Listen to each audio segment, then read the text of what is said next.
Welcome to Fitzdog Radio. Thanks for joining me. It's been a 13-year run, uninterrupted. I have never missed more than 1 week and rarely missed a week for 13 years. Did 2 a week for the first, I don't know, 9 years. I did 2 a week. It's fucking crazy because I'm a lazy son of a bitch. But then I look back and I go, something made me keep doing this. And I don't want to sound corny, but it's you guys. It's the fact that I get so many emails and tweets and people appreciating the show and connecting with it. And I really feel like it's a relationship and it's something that I want to show up for. And I do it without belaboring it. I never feel put upon to do it. And I guess I never really thank you guys for that. I wasn't planning on saying this, but it's dawning on me as I do this. What is it that makes me sit here in front of a mic and prep for it and go through all the emails and pull your guys' input and think of some thoughts to put out and book a guest and arrange it and record it? You know, it's a fair amount of work, but it doesn't feel like it. It just feels like this is what I do. It's become, as somebody in the entertainment business, it's the place where I can say whatever the fucking cunty, kike, faggot. No, I don't mean to say that. I'm just saying I can say whatever I want, right? Can I? Oh, here come the letters. Here they come from all the faggots. No, I'm kidding. Oh. Anyway, thanks for joining me. I'm a little bit giddy. I got shot yesterday. I got the shot. I got the Moderna vaccine in my arm. And if you listen to Sunday Papers, you know I gave Mike Gibbons a lot of shit because he got the shot. But he got the shot from using one of these codes that flew around among people. And it got criticized by some by saying that rich white people were getting to the front of the line. But in fact, I think the one Gibbons did wasn't that program. It was this pilot program, whatever it is. But I did mine by getting in line at fucking 7 a.m. downtown in South Central, as a matter of fact. And I waited for about 10 hours. I waited for 10 hours with a bunch of people. And you know what? It wasn't bad. Waiting in a chair outside on a sunny day for 10 hours with a couple of magazines, read 2 New Yorkers, Vanity Fair, and did a little social networking. I don't know. It was fun. Chatted with some people online. Not too much. I didn't want this to be one of those things where, like, at the end you all hug each other and you high five because you got the shot. I got shit to do online. I like my personal space. Anyway, so I'm sitting there and we're on the line and I'm probably 100 people back. Here's how it works. If you have an appointment, you get in one line. And ironically, my daughter had an appointment because she is eligible because she works at a daycare. Teachers, daycare workers, they're all eligible. And my wife and my son already got both shots because they work in a doctor's office. My wife works there part-time, and then she got my son a part-time job while he was home from college for the last 3 months. So they got front of the line. They got right in. So now the whole family's vaccinated. We can fucking travel, baby. We can go to Wuhan for a little spring break trip. Why not? Eat one of those fucking aardvark-looking things. We don't care. So anyway, I'm sitting online, and so there's one line for the people with appointments, and then there's another line for people that, because Moderna and I think Pfizer also have to be stored at a very low temperature, they have to thaw it out to give it out, and then at the end of the day, people don't show up for the appointment. They have extra, and then there's the other line, which is what I'm on, and we get to get it in our arms because they'd rather put it in your arm than fucking throw it out. They can't reuse it. So I waited on that line, and there were people there that had waited on that line for 5 days and not gotten in. So I wasn't sure how it was going to go. but I settled in. And then they start telling us that if you have a pre-existing condition like a heart problem or something, then you can go up to the front of the line. Also, if you're over 60. So this guy walks past me who works there, and he stops, and he looks at me, and he goes, "How old are you?" And I go, "I'm 54.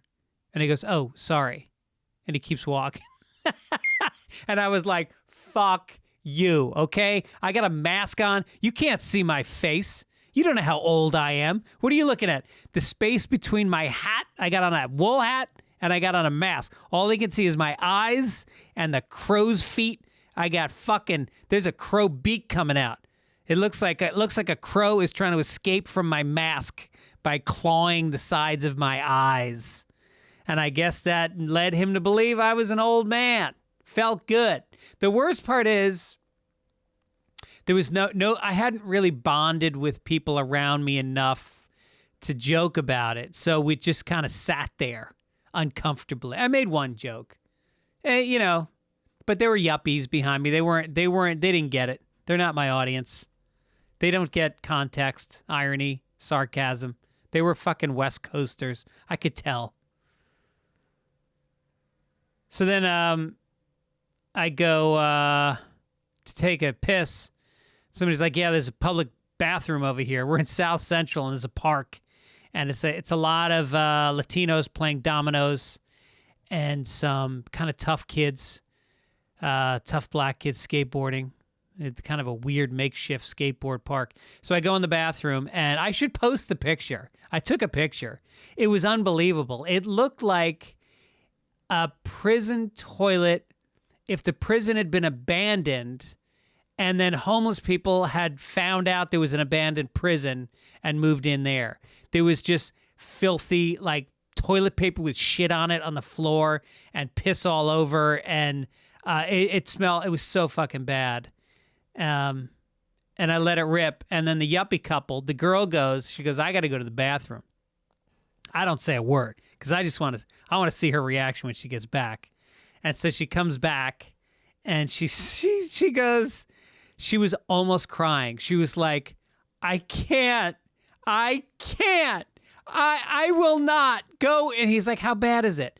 And he's like, he goes, "When's the last time you went in a public bathroom?" She's like, Never, I never have. And so he goes, "I used to go in Tompkins Square Park all the time." Like he's one of these fucking yuppies, gentrified Tompkins Square Park in the East Village. And so that was a badge of honor that he'd taken a piss in Tompkins Square Park bathroom.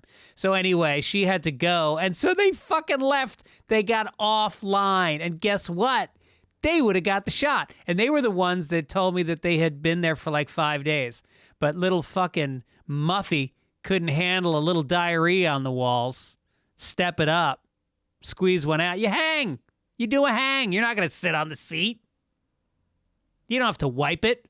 I bet you her pussy was probably so clean and well-groomed. She probably had all kinds of online kits for douching and trimming and wiping and fluffing, and her pussy was fine. She could have taken one. She could have put it away wet once without a wipe, without destroying the whole undercarriage. She was fine. So they left. Good riddance. See ya.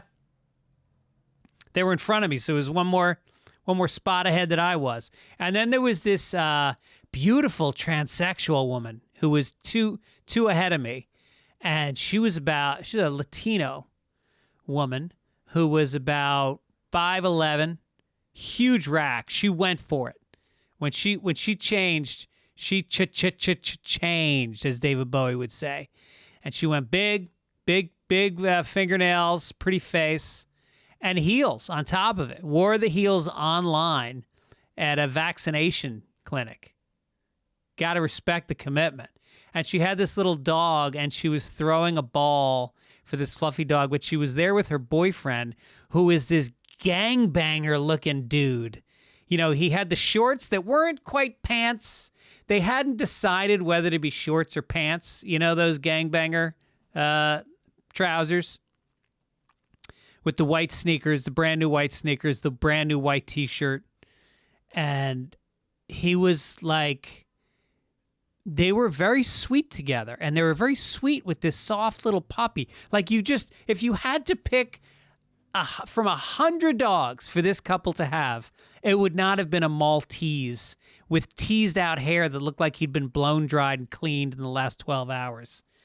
And they didn't really talk to anybody. I made a gesture. I said hi to them, but I didn't get much back. They didn't want me in their world. I wanted in that world, and they would not have me. I get it.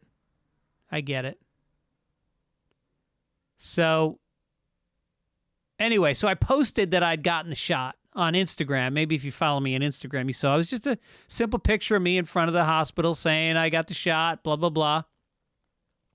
And man, I got a lot of support. I got hundreds of posts on my Instagram about it, comments from people. I didn't expect that. I just thought, hey, I got a shot, big deal, but there were a lot of support, but a phenomenal amount of ignorance. And I didn't know there was so much anti-vaxxing energy out there, especially on don't I have a feed? Don't the people that see my Instagram, have they not signed up to follow me? Why? I can't imagine the people that listen to this podcast and have seen my stand-up would be such, and I'm not talking about smart anti-vaxxers. I'm talking about website neocons, and who get all their information from talk radio and podcasts and web. So one guy writes, enjoy the palsy. That came from Mike Moulton, Moulton. Enjoy the palsy. So I researched it, and guess what? There were 2 incidents of people getting palsy, but you can't correlate.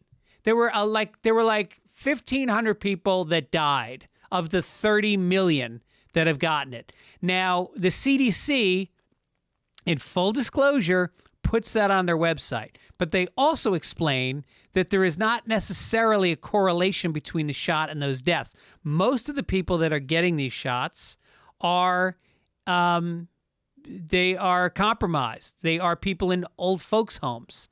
They are people over the age of 70 and 80. And percentage-wise, during this 4-month period or 3-month period that these inoculations have been happening, a certain percentage of people in that population die. And it's probably around 1,500. They have not attributed with solid science a single death to the COVID vaccine. And yet I get people going, go get that shot. Do what you're told, puppet. John Griffin says, oh my God, I'm so jealous. Wish I could put a liquid into my body that I didn't know what it was. Well, here's how you find out what it was. Here's how you find out what it is, John Griffin. You go to websites like the CDC, and you go to legitimate newspapers like the Washington Post or the Guardian, people that exchange facts with their readership. And they'll tell you, people want to hear, they want to hear stories. They want to hear anecdotal evidence that you get palsy. So of the 30 million people, 2 got palsy. So you're not going to do it. Not only that, you're going to go online and you're going to try to poison the well of a nation that these are the same people that are saying they want schools to get back. They want restaurants to open. And I'm all for that. But if you want that to happen, fuckface, put a mask on and get a goddamn shot. The downside is almost non-existent. Oh, yeah, but people throw up and they vomit and they get the flu. Yeah, go check out the symptoms of COVID versus that.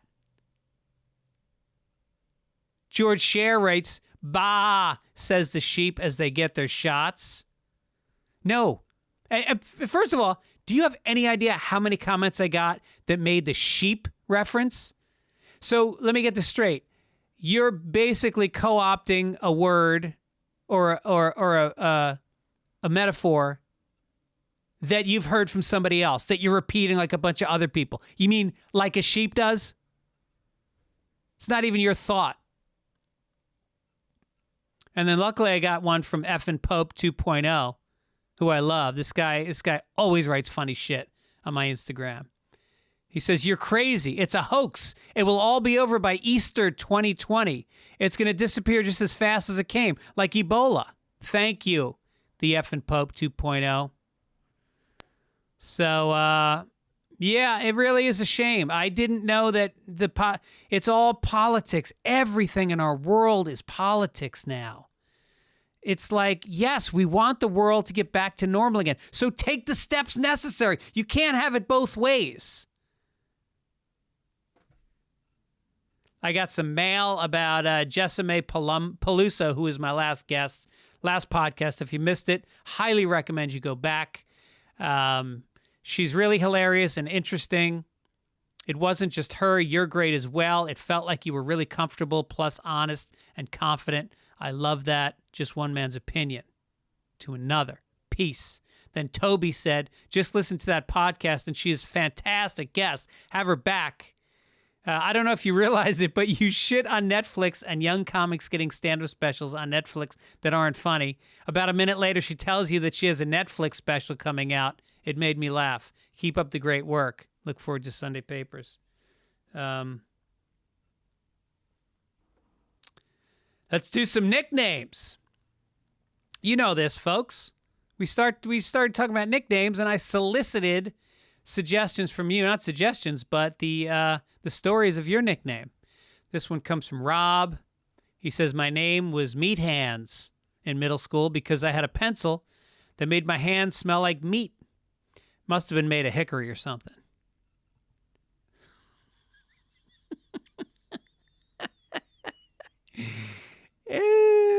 Is hickory meat? Isn't it wood? All right.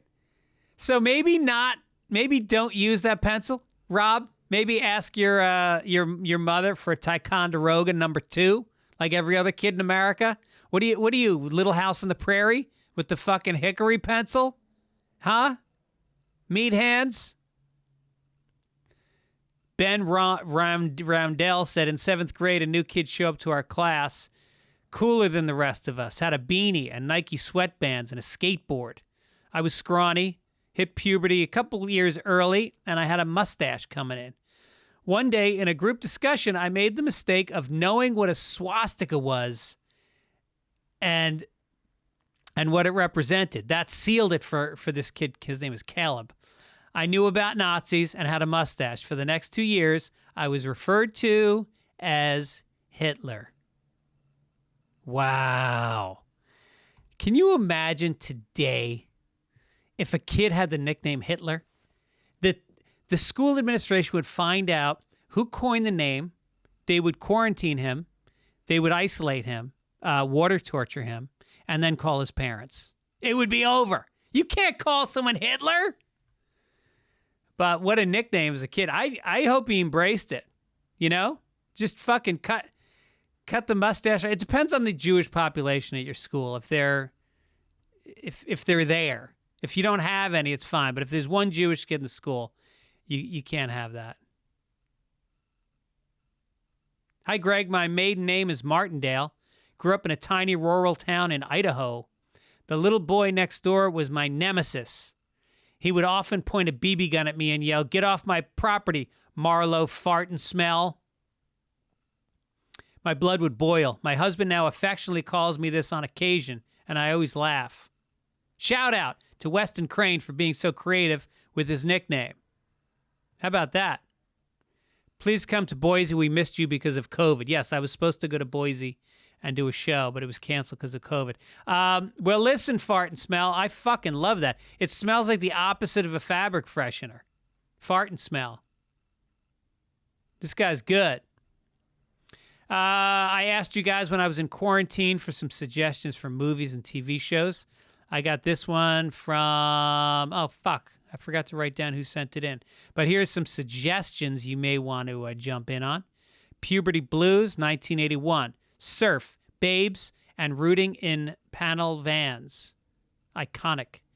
Another one is called Proof, 1989. Russell Crowe's Finest, plus Celia's Exceptional Breasts. I saw Proof. Fucking great movie. The Mule, 2014. I saw. Is that the one with Clint Eastwood and he's dragging drugs around? I think. Romper Stomper, Skinheads in the 80s, brutal. Russell Crowe again. That sounds cool. Chopper, Eric Bana or Banya, coming of age, absolutely terrifying and amazing. True story of standover man Mark Chopper Reed. What's a standover man? I don't know.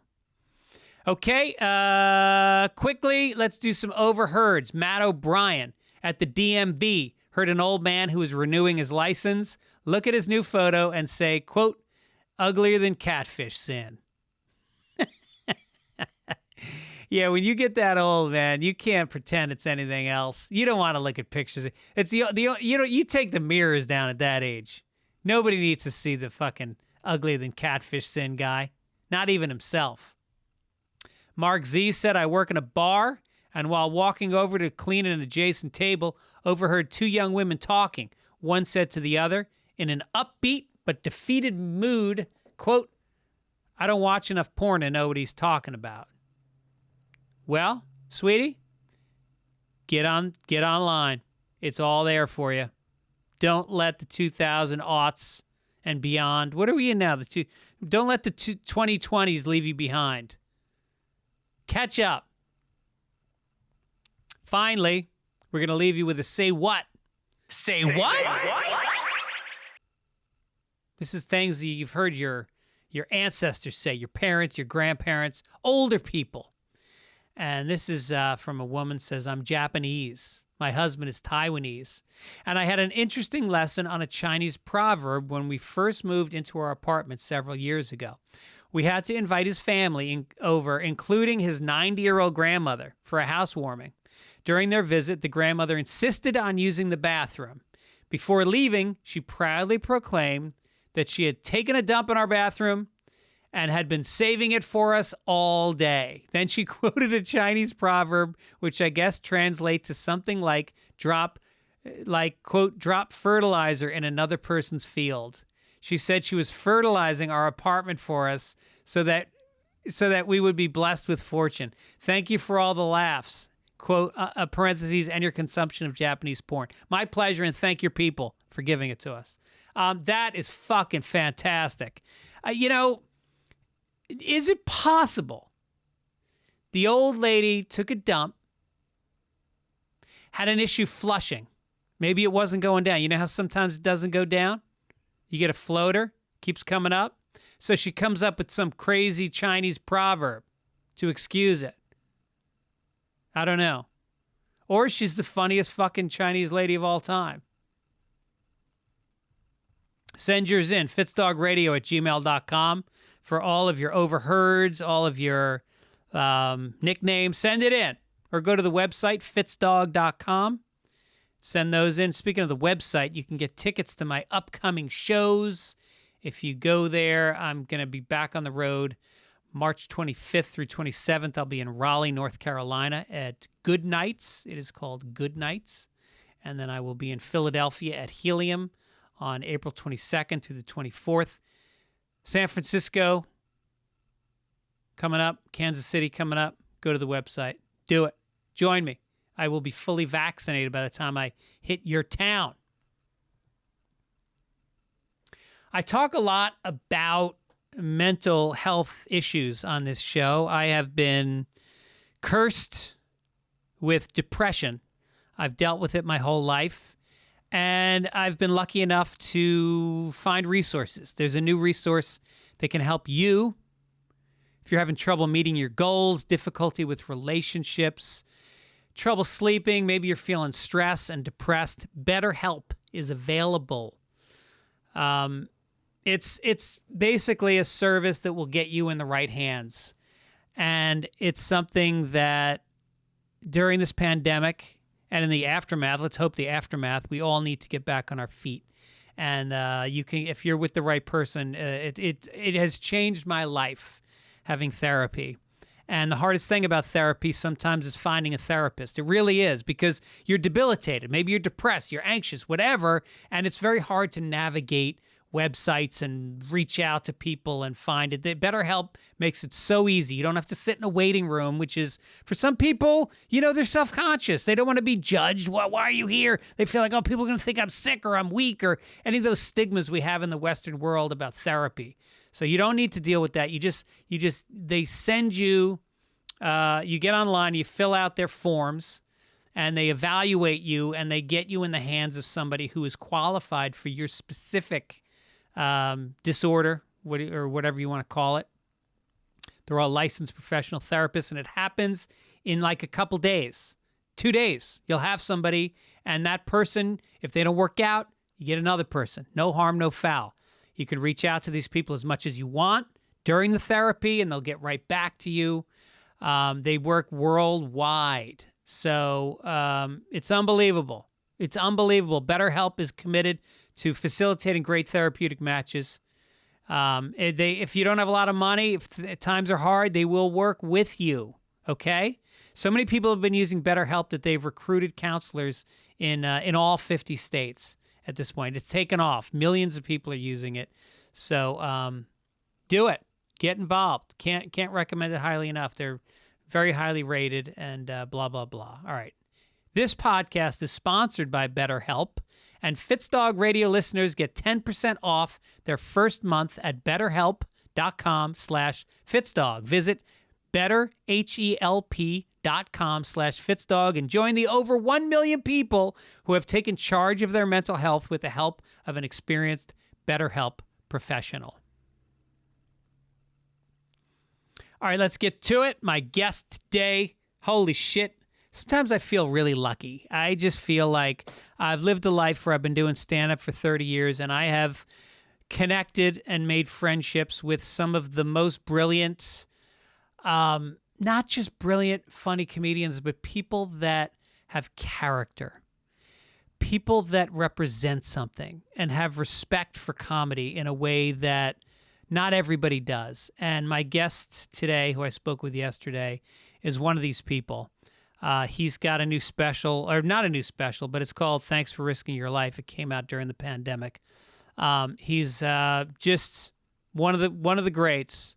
Couple quotes. I just want to give you a couple quotes from this special, if you're wondering whether it's worth listening to on Spotify or whatever you want to listen to it on. He's talking about these new types of self-help, and there's a thing now where you can cuddle with a cow for $75 an hour. And he says, imagine what you can get for $250. And then he said, people keep telling him, is Trump good for comedy? And he said, Trump is good for comedy the way a stroke is good for a nap. Yeah. Those are a couple nuggets. Anyway, here is my chat with the lovely and elegant Mr. Louis Black.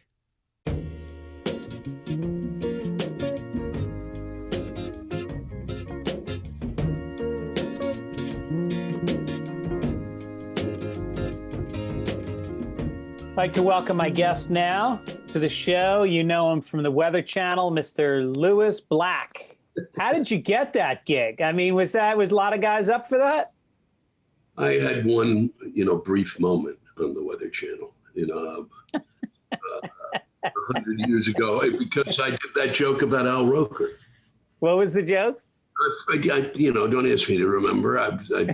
It was basically that he wasn't a weatherman. Yeah. I think I called him a big fat fuck at the time, who didn't know anything about the weather, but I can't remember exactly what I said. But then the Weather Channel picked up on it, or picked up on me. And then Al Roker, to his credit, actually, when I first met him, thanked me profusely because he said that joke helped get him some credibility. No kidding. You put him on the map. I put him on the map. Yeah, because his career sort of, almost like the way news went to infotainment, he went from being a weatherman to being like a legitimate broadcaster around a certain time. Yeah, and he wasn't really it was just unbelievable. And then he and I did the weather together at one point, Yeah. And I should have probably, if I'd had any brains, I should have gotten into just doing weather. Oh, it's a dream job. It's a dream job. That's why, In that Steve Martin movie, L.A. Story, he played a weatherman in California because the weather's the same every day. Yeah. It's nice. Back to you. Are you watching, speaking of movies about Los Angeles, are you watching this Woody Allen, Mia Farrow documentary on HBO? Yeah, I watched the first two. Yeah, I did. What do you take of it? Well, I mean, I mean, I know him. I mean, I did the movie at the time that I believe, I think that he was there, now that my brain is COVIDified. The kid was there on the set. I did Hannah. Oh, was it Moses or? No, Dylan? no, Moses is Dylan, and Dylan is the daughter who is the that's the one who's the alleged victim. Yeah, yeah, and I think she was on the set, I believe, at that point, and so I'd had this, I'd watched them interact, and I just, what do I know? Yeah, you're going to bring me into a court of law as I, who've never had children, I'm going to be the judge. But right. I mean, I didn't see anything that I thought was, I didn't see a child who seemed to be freaked out. But then again, I didn't. And then this was years later or a few years later, whenever this started to pop up. And then, but watching it, it's like he doesn't have, it's them coming after him. It's without him having any defense up. But then apparently next week, when we turn it on, we'll find out what his defense was. Oh, good! Finally, I think you got to jump in a little earlier than third episode to show a little bit of the other side, because this has felt like a hatchet job, and I had to go back because I remember that the son Moses, I think, put out an open letter, and he was older than the other kid. He was one of the older kids at the time. And his letter points out a lot of stuff that the movie glosses. And look, the last thing I want to do is sit here and, marginalize somebody who's a victim. But at the same time, I just felt like this is a very unfair film, that there was a lot of stuff like, Mia apparently all the kids admit was very physically abusive towards them. And that she was on many occasions, and Moses points this out, she was kind of famous for coaching them to say things. And the reason the case was thrown out was because the judge said this child has obviously been coached. So it's a shame, because I think of HBO documentaries as having a little bit more integrity. And now lately they're putting out real, I don't know, what's the definition of a documentary? Is it supposed to be journalism, or can it just be an editorial piece? It can be, it can be triumph for the will. Right. It can be propaganda. Yeah. So, I mean, I think, I have a friend who is who does documentaries, and they're, but it was like about the Diamond District, and the guys who were, it's not like, oh, look at these Jews working in the Diamond District. It's not like that. It's generally, or the one I just watched about, which I'd never watched, the one about crack.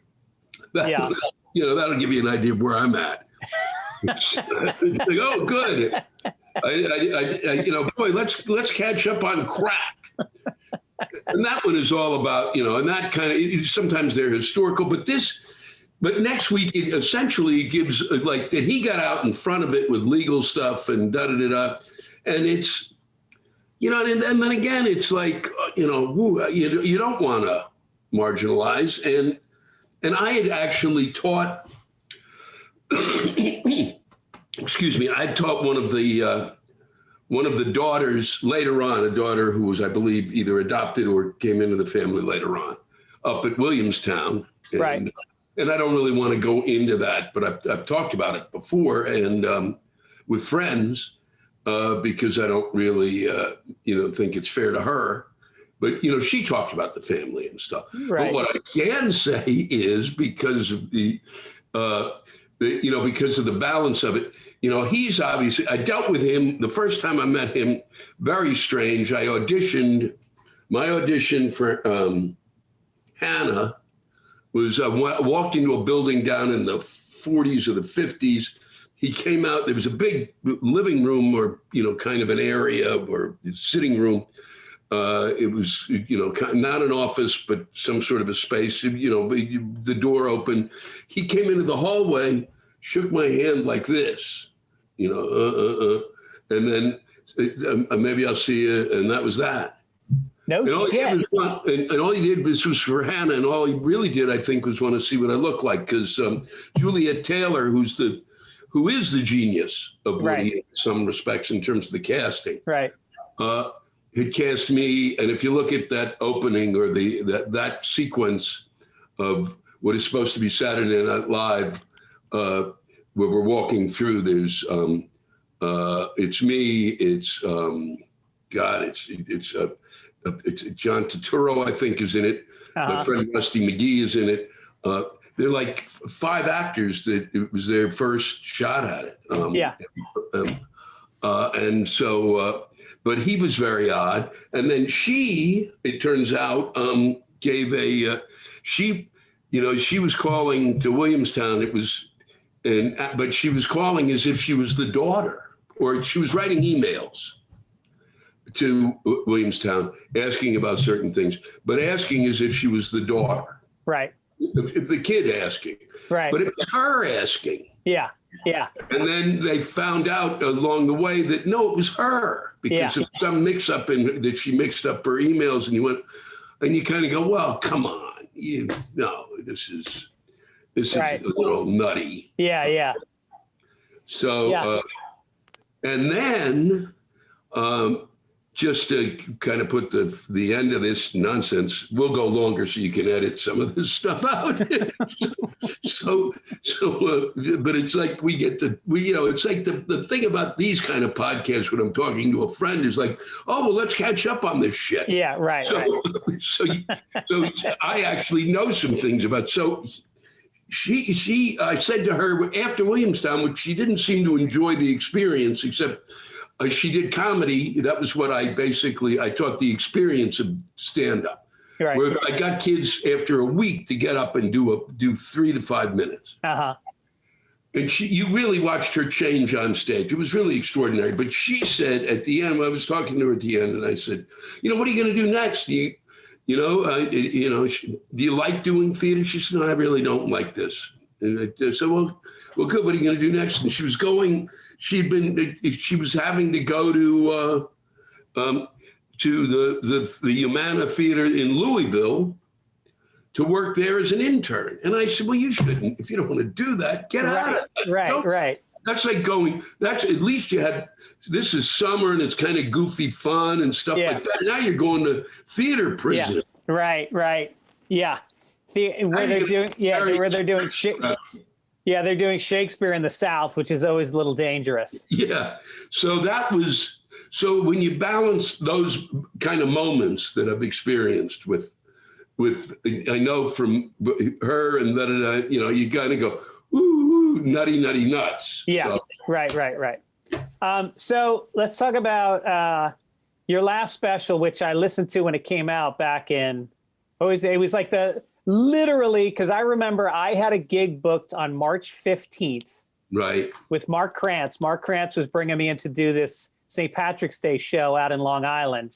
And I remember it was canceled the day before, March 15th. And I believe you taped your special like March 16th. It was like literally the last day you could perform. March 13th. Oh, March 13th. Okay. Right. The last week you could perform. It was the last weekend. And March 14th, when we were supposed to be doing one last show, that was canceled. And the night that I did that show, we came that close to being canceled.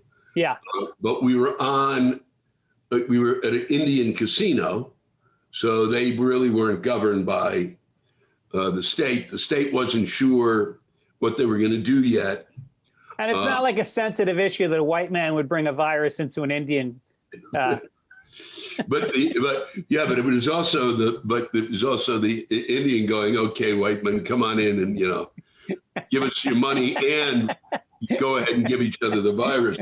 But what was interesting, because at that point my brain was like, here's what I'm doing.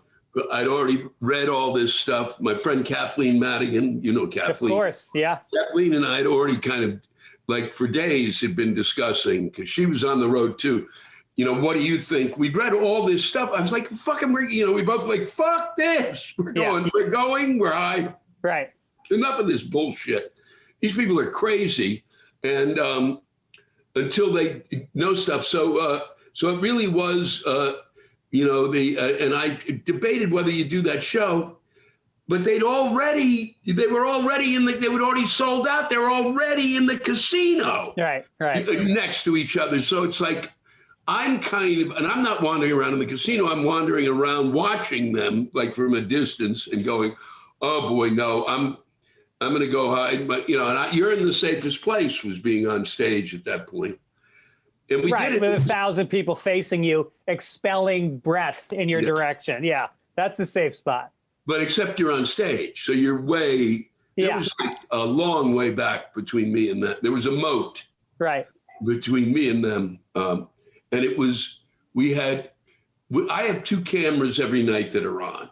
That basically I've kind of Nixonianly taped myself for almost 15 years. No shit. Yeah. And do you save them all? Yeah. Wow. And it was maybe that long, it were maybe 13, but it was when those cameras became cheap. I mean, It really is. I mean, and you just, they set them up at the light board. Right. And it's just a public record of what I do. And so we did it every night. So we had those on, and because we're in a casino, which is the reason we could do somewhat of present a special, we had their 2 cameras. Right. Were on. And so it allowed us to do it.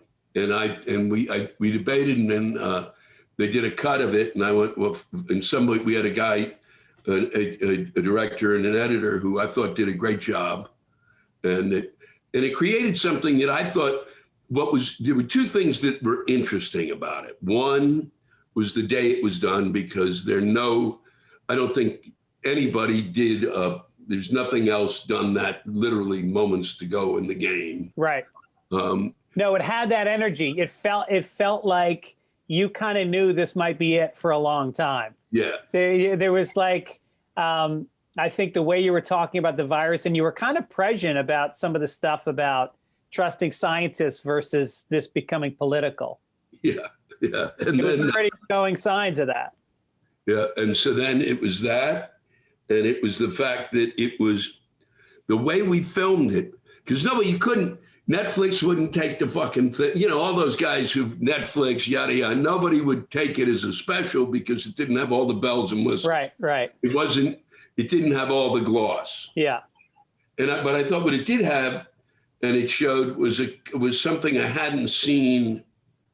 And there are a couple that I've seen that kind of do it. I think we stumbled on it by accident. Was an intimacy, in the final, in what you see in the special that comes out visually, because you don't see the audience.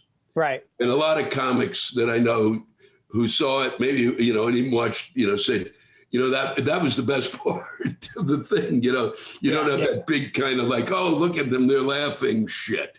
Yeah. Right. I think it's actually becoming more normal to not show the audience. I think there was a time when there was so many, shots of people laughing or not laughing and looking at each other. And it started to feel phony because people started to realize they're not laughing at that joke.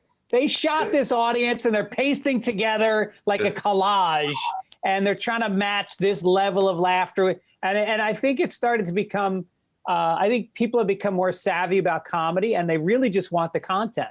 They don't want to break that bond. I love specials where it's just a big locked off shot from your belt to the top of your head, and maybe a couple other cameras, but just so you could, edit. But for the most part, I want to look at it like I'm looking at somebody doing a show live. Yeah, absolutely. Yeah. But man, there was some funny lines. I'm trying to remember. There was a couple. There was one about your mom. First of all, your mom, I got to say happy birthday. I think she's 102 now. Yeah. She gets her final vaccine tomorrow. Oh, Jesus. Wow. Yeah.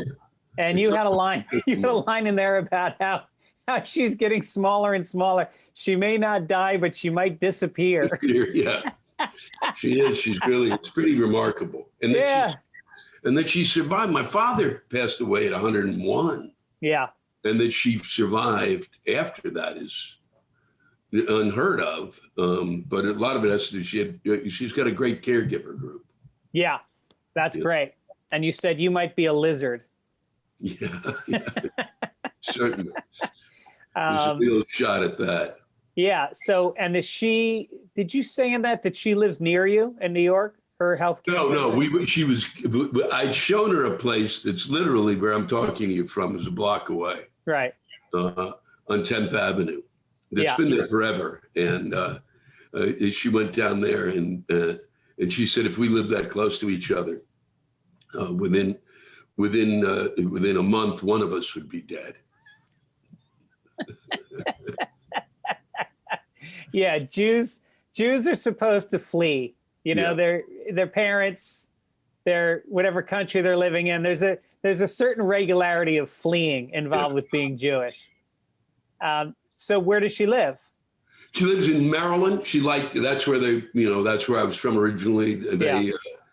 When we looked around, they looked around, and I kind of went around a bit with them to look at places. Right. To see where they might want to live. And they wanted to stay in Maryland. They liked Maryland. They were very comfortable there.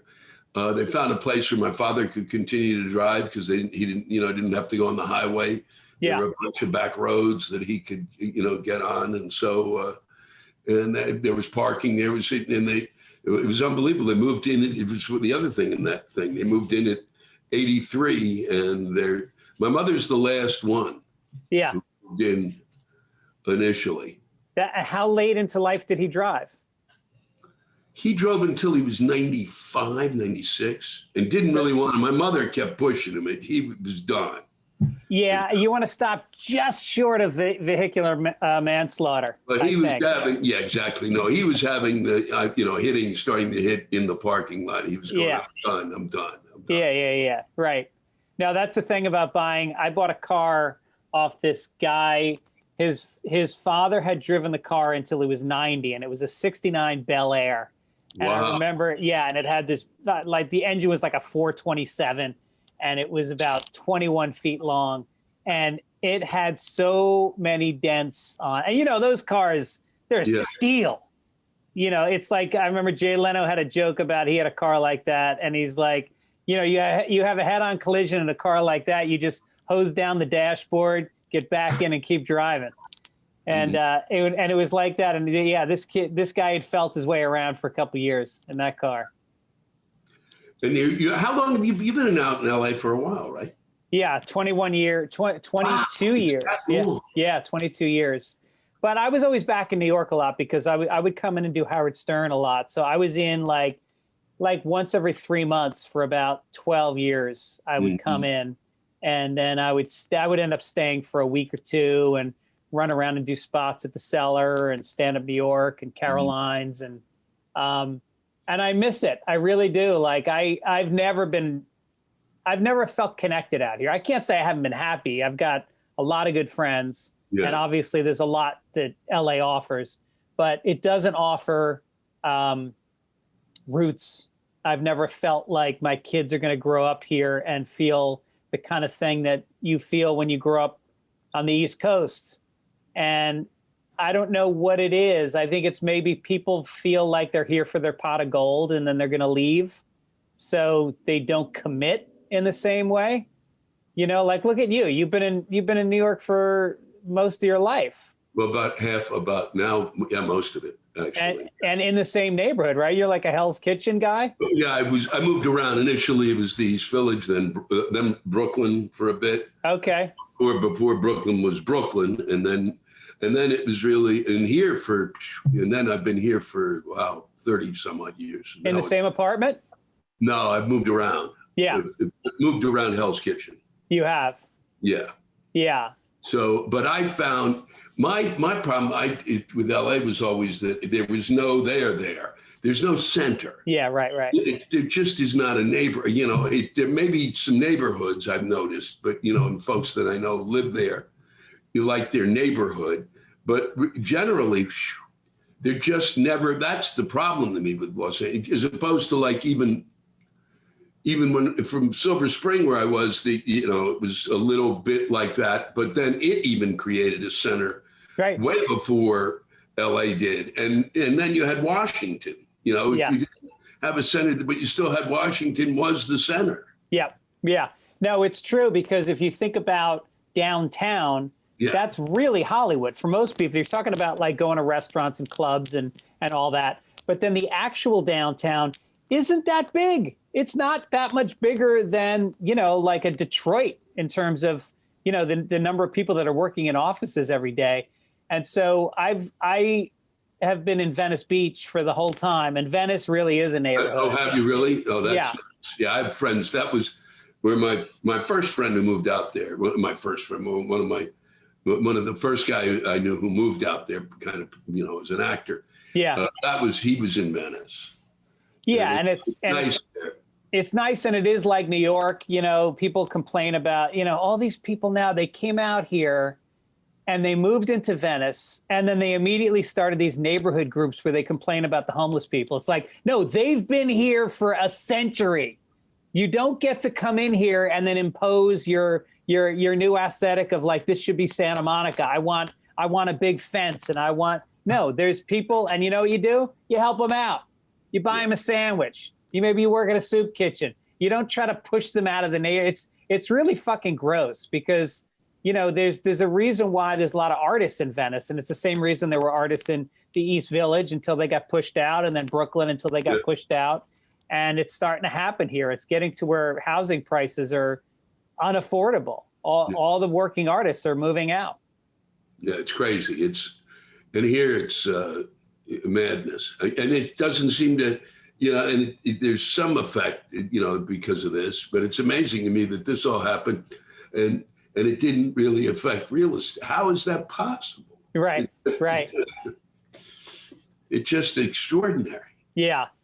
So I want to talk about, I went to your website, and congratulations, you're now selling bobblehead dolls. And there's a new, this month, if people go, there's a tumbler keychain combo. Yes, there is. So that's great, man. How's that working out?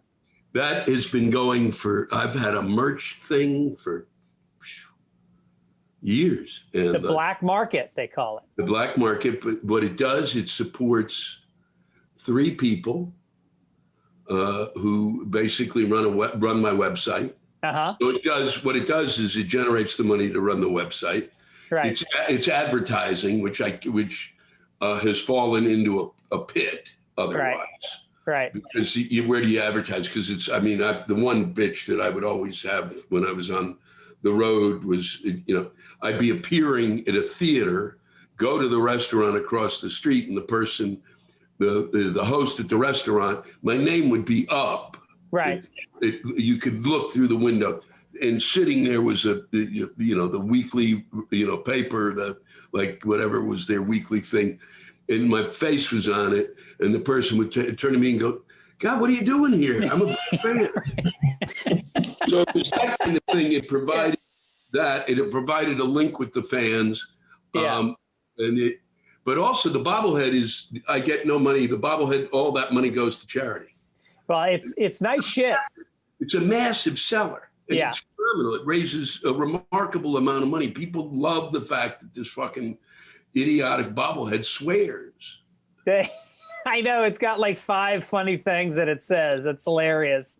And No, it's good shit. Some people's merch is just like a line from their act that people don't recognize, but yours is. Do you have a merch table after the show? Do people sell stuff at the theaters? Yeah, I sell merch. And then I got a friend of mine who for a while he had retired. He'd worked for the Washington Post, and retired. And I said, well, hey, you want to come sell merch? No shit. And he went, great. So, and then he would write, and then he ended up taking photos and writing a little blog about the trip, each tour, each week. And then he would sell the merch and talk to the folks. And then I would go out and sign, and that would be, I would always go sign, whether you had something to sign or not. I didn't give a shit. So what is your crew when you go on the road? So you must have a couple camera guys, and then you got a merch? The cameras are stationary. Okay. So I have one tech guy who sets up the cameras and does the recording, all that stuff. And also the cameras were used eventually. I send out all of my shows. At the end of the show, we do this rant is due. So we do this live rant. I read rants that people wrote in. Right. So all of that, he does all of that. That goes literally throughout the world. Wow. Free. So you can see it on your phone. People could watch it on their phone. They could see it on the computer. And then we would show it maybe the next day or a couple of days, and then put it in a vault or wherever. And so all of that was collected. So that's James, the tour manager, Ben, the merch guy, the driver, the opening act, and that was for a long time John Bowman. Oh, sure. And now Jeff Stilson. Oh, that's amazing. Yeah, and you got a bus? You go out on a bus? And go out on a tour bus. How do you like that? You sleep on the bus? We sleep on the bus part of the time. Sometimes you drive overnight, so you sleep on the bus. Yeah. Most of the time you arrive somewhere, you do the show, you go to a hotel. Right. The bus is really, it's really it's cost effective. B, I did the tour with really initially the one that broke everything open was I did the tour with Dave Attell and Mitch Hedberg. This Comedy Central. Oh, I remember that. Right. And it was a great tour to be on. That was a hell of a show. In terms of the entire spectrum of human comedy, and right. So that kind of opened it up. But we were flying a lot of the times every day, and it was just like that ain't gonna happen. It's too much. Yeah. So I got the bus, and then you could take, and then it was like great because at times if I wanted friends to come along, or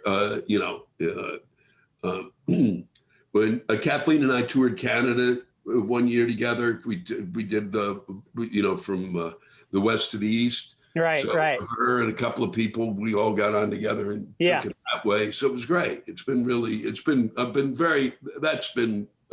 a big break to be able to have that. I think the last time I hung out with you was actually with Kathleen in Nantucket. You remember that comedy festival that Kevin Flynn puts together? Yeah. That was fun, except I think there was one day where they're like, all right, everybody, we got a 58-foot yacht. There's going to be lobsters on it. We're going to go out. There's full service, open bar. And I'm like, this is going to be great, Louis. And you're like, yeah, I'll be asleep. I'll be asleep for that. I went right back to bed. Yeah, I was out there with Kathleen. Like that was fun. Nothing like playing for the white people.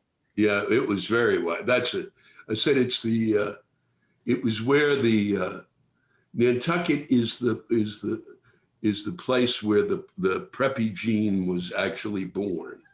It came to shore. It was.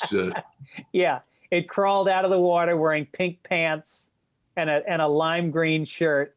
And I knew I wasn't going to go back there. When I met, there was a couple there, and the woman said to me, she had 2 kids. Her and her husband had 2 kids. I forget what he did. He was, money. They very well to do. And she said that they lived in Palm Beach or wherever, West Palm Beach, and he in Nantucket. Yeah, right. We flew back and forth on a private plane, and I went, wow. I said, that's something. And she said, well, you know, I wanted to be somewhere where my children will always be safe. And I said, you're on a fucking island in the middle of the goddamn water at any moment. At any moment, something, you know, if you watch movies, there could be a typhoon. This dream of yours could be gone in 30 seconds. Yeah, but at least they'll be bobbing up and down in the water with all white faces around them. And even the shark that comes is going to be white. But that was really one of the moments where I said, I'm done. I'm not doing this anymore. Yeah. Yeah, it is weird. And but what I enjoyed was us, you know. Yeah. You know, us getting together and festivals are great. I've always had a blast going to festivals, and as long as you can pull yourself back from thinking, why is this guy got a buzz on him? If you can just like go out to dinner at midnight with a bunch of good comics in a little corner of the city that people don't know about, and you know, just walk around and get coffee during the day, like, and just it's so lonely on the road. I mean, I know you got Jeff Stilson, so you guys are partying like madmen, but partying, yeah. But to be able to, you know, have all these comics that we're on the phone together, you know, like I'll be in St. Louis and me and Attell get on the phone at 1 a.m. and he's in Cleveland and we'll talk for 2 hours. But then to actually be in Dave's presence is a very different experience. Yes. Not entirely pleasant. Yes. He's not really that good at in person. He's great on the phone. Is that right? That's funny. Yeah. Well, I know Kathleen is like your soulmate. You guys must talk on the phone a lot. We talk on the phone. And it's like people go, you know, because she'll say, people want to Zoom with her. She said, I don't Zoom. And I said, you know, and I Zoom with a couple of people that like I played. One of the things that kept me sane is that friends of mine and I from Williamstown, from the theater, who used to play poker together, have a Zoom poker game. Oh, really?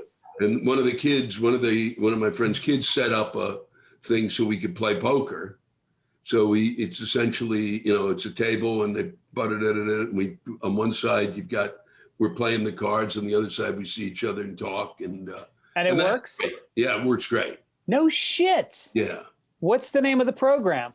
I can get it for you. Yeah, I'd love to know, because I've had a game for 15 years and we still haven't figured out how to do it. We would love to do that. Let me email me and I'll have Leo, or, you know, I'll have them maybe help you get to do it, because what they did was modify a program.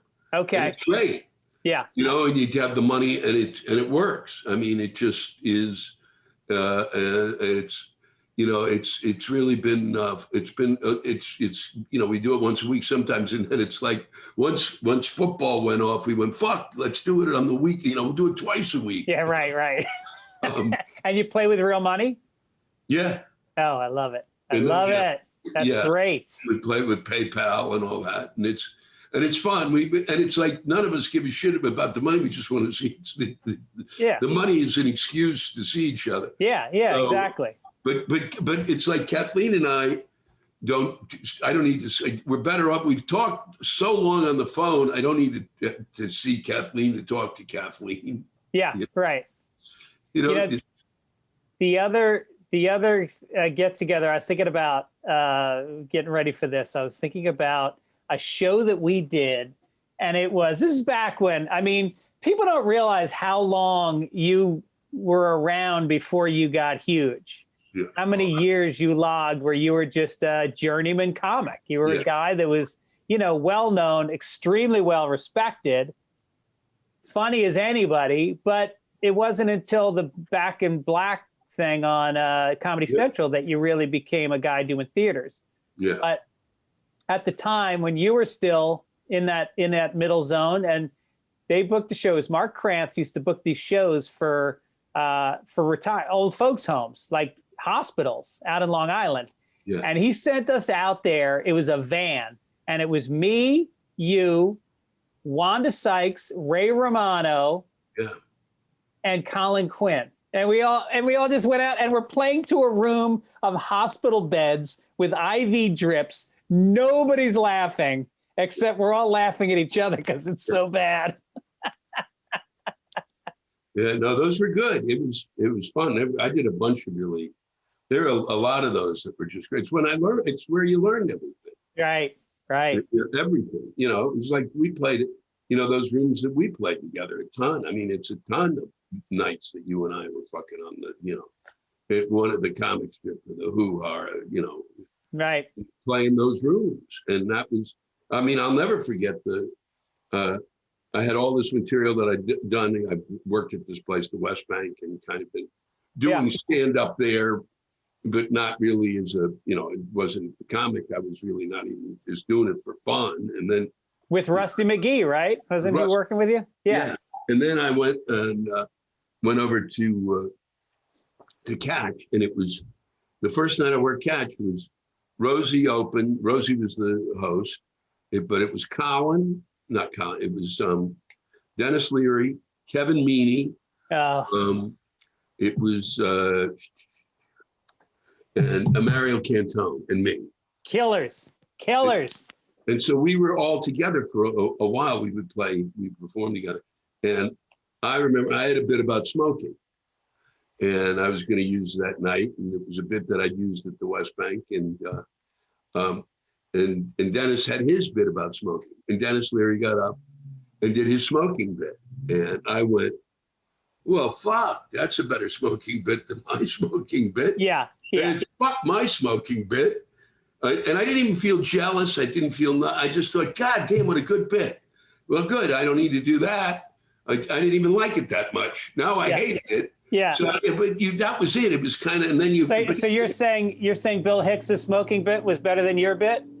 Bill Hicks's was better.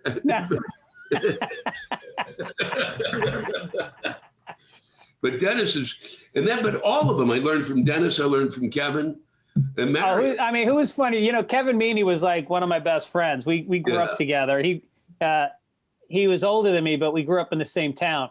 And he was like my mentor, and then he became one of my best friends. Who killed harder than Kevin Meaney at the top of his game? Nobody. I said the night that he got Uncle Buck at Catch a Rising Star was pivotal in terms of me witnessing. I had to follow him. Yeah. And I'd done it. I don't know if I'd done my own kind of, they're coming and they're all going to want to, I'd been in those kind of things where they'd come to see, a bunch of people come in, they're, developing. Showcases, yeah. And so, but he was like, he's like 2 seconds away. They're coming in. This is kind of to seal the deal. Yeah. And I'm like, wow, that's no easy. That's always no fun. Yeah. Right? And I watched him, and it was mind blowing. Yeah. The level of confidence was staggering. Yeah. He did his stuff, and then he did We Are the World. And the We Are the World, I'd seen that. I'd worked with him a ton. I'd seen it so many times. It was staggering. Yeah. Good. I mean, the place exploded. I mean, it exploded at the end. And it wasn't like, it's that thing where the audience wasn't jacked up. Uh-huh. He literally just earned this explosion. People got up. They were going ape shit. They were fucking. I went, wow, he's got the job. And now I got to follow him. Yeah. Yeah.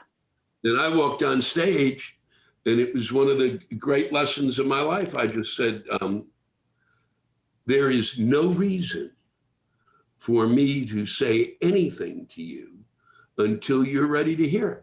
And you're not going to be ready to hear it until you're over the fact that you just watched something that was one of the most extraordinary experiences that you're ever going to have in a comedy club. Yeah. So I'm going to sit here quietly with you and think about that. And I did. I sat there for 3 minutes. That's fantastic. He talked. They were going nuts, you know. Yeah. Do his thing with the, you know, because it allowed him to kind of get his congrats. Yeah. Fuck, I'm going to have a what? Yeah. Then go Hong Kong, quack, quack. Fuck you. You just pull up a chair and chill out for a little bit. Yeah.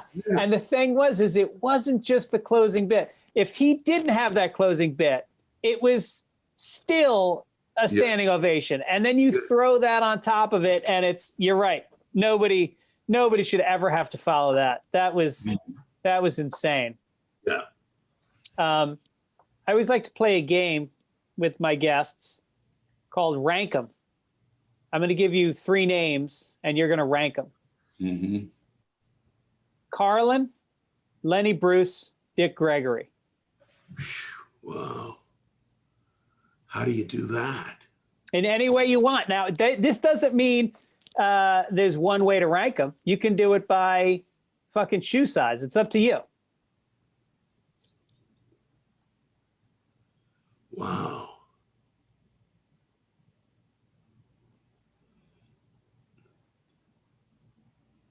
I mean, in terms of their effect on me, you know, I just have to say they're all equal. They're like, it's like you could put, you know, what is that Catholic thing, the nave, where it's the 3, you know. The Holy Trinity? Yeah, the Trinity. I mean, they're really,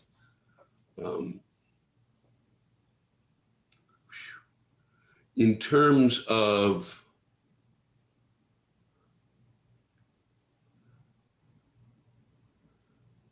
historically, it would be, to me, it would be Lenny, Gregory, Carlin. Right. Wow. I would place them historically, because Lenny batted down the door. Gregory really had to do some other kind of stuff that was beyond, and then George kind of rolls in. So, and I think it's close historically. That would be the way. Yeah. What makes that tough is that I'm sitting here. One of the things that I have to do after we do this is that's the one thing about being inside because it's so fucking cold here. The one thing you forget about New York is the fact that you then just collect dust in your throat. But I'm doing, they put together another compendium of Carlin's stuff, and I'm writing the intro to that. Oh, it's good. They're going to put it out as an album? No, it's a compendium of his, you know, a book. Oh, no shit. Yeah. Wow. So I've written a rough draft, and I have to finish it up this week. So they're gonna. I sort of figured final words would be the final words. Yeah. That was great. And then you do a lot of work with that museum up in the National Comedy Center. Jonestown, is it? Jamestown. Yeah, also Jonestown. I think Jonestown could use more of a laugh. It's really kind of remarkable. I think I'll be there this summer. Actually, that'll be the first kind of place. If all continues to go the way it's going. Yeah. There's a thing there. There's a thing called Chautauqua, which is this very strange kind of I wouldn't call it liberal because it's an odd mix of folks, but it's kind of this learning. I mean, it's everybody and their mother has spoken there. Right. Eleanor Roosevelt, Lindbergh, I think. So real liberal. You know, but it goes from one end of the spectrum to the other. But it's really, it's they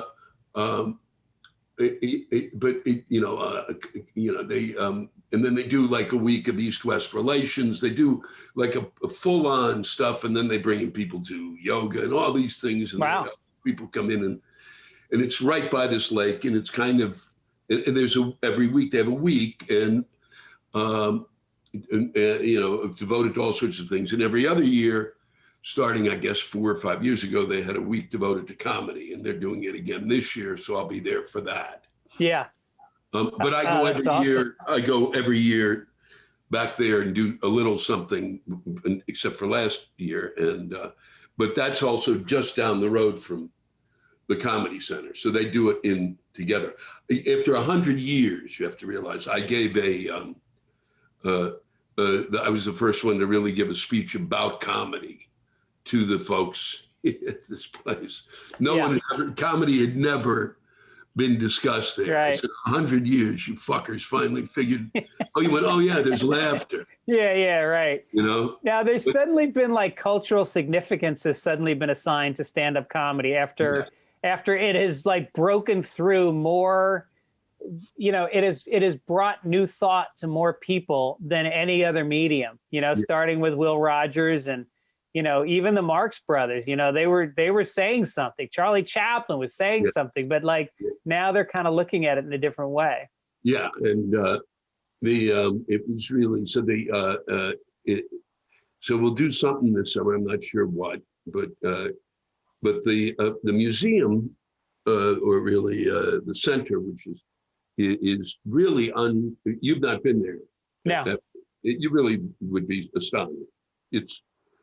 I got involved because of Kelly Carlin, who's George's daughter, and she was thinking about giving his stuff to them, and if she did, I knew that would be pivotal. And she said, "Well, you meet with these, you see what you think," and there were a couple of others who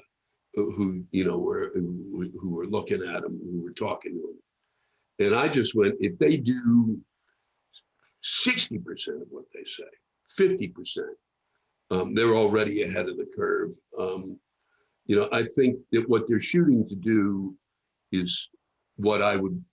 It's if I sat down and tried to write it, what I would do. They're doing it. Right. And then don't they have an entire George Carlin room there? Yeah. Yeah.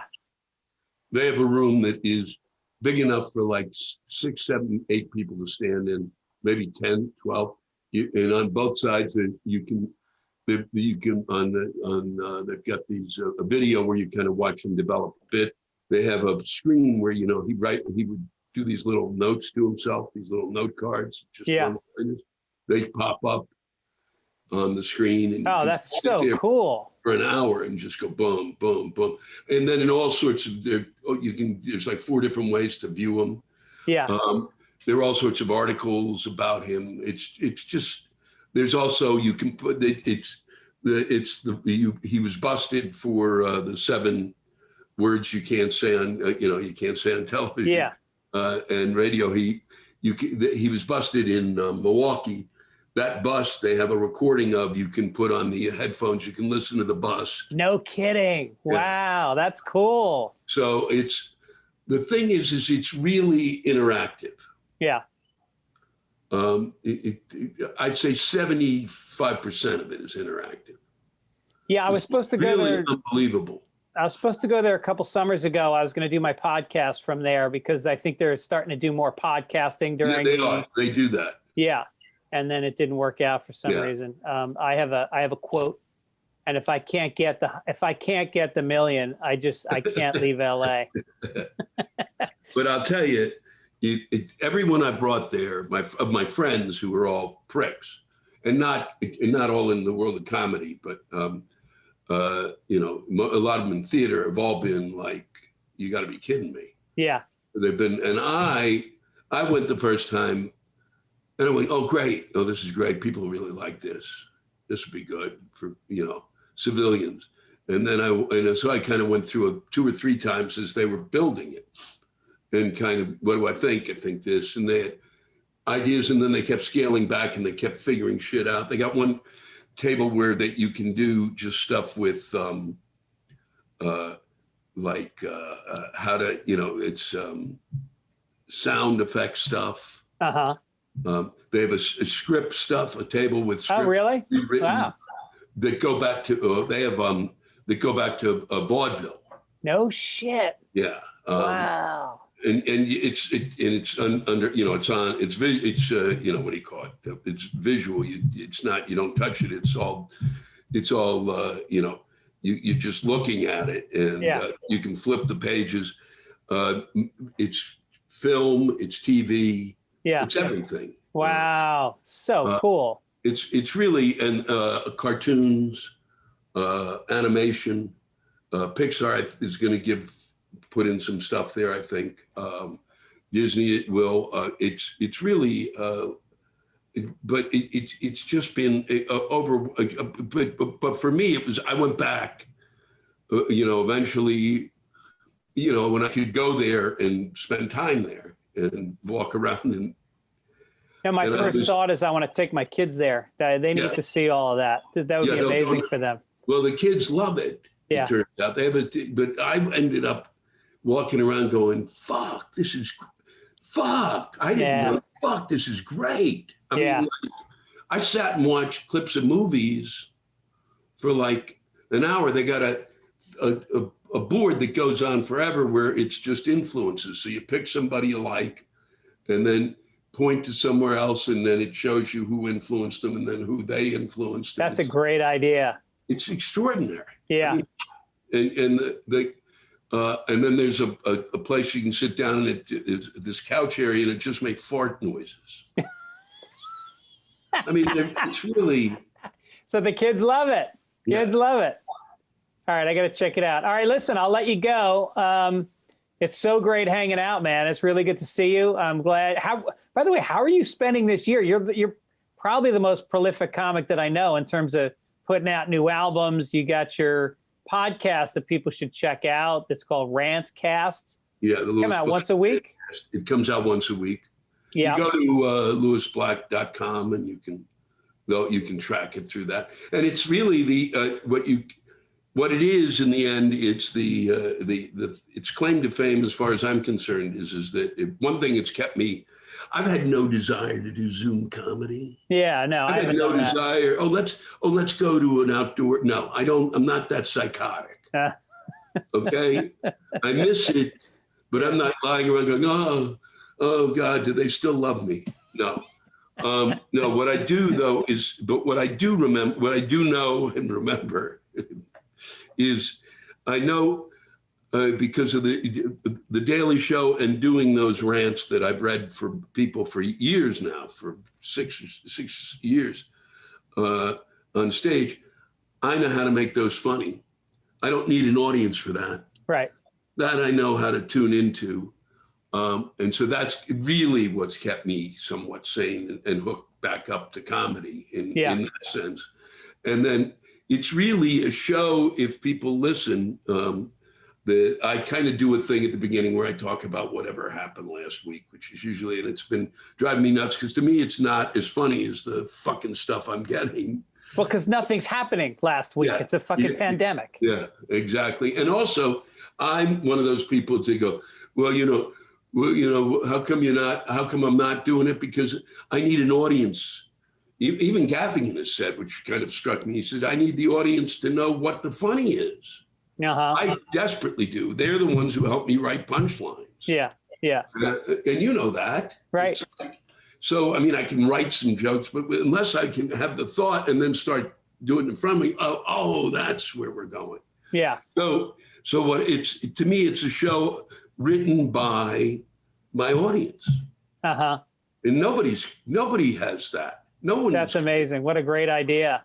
So it's been nice. And they're really, and what if you think, wow, the universe, that we're coming to an end here in America, what is extraordinary is the level of writing that I'm getting by just folks is astonishing. And how close to word for word do you read it?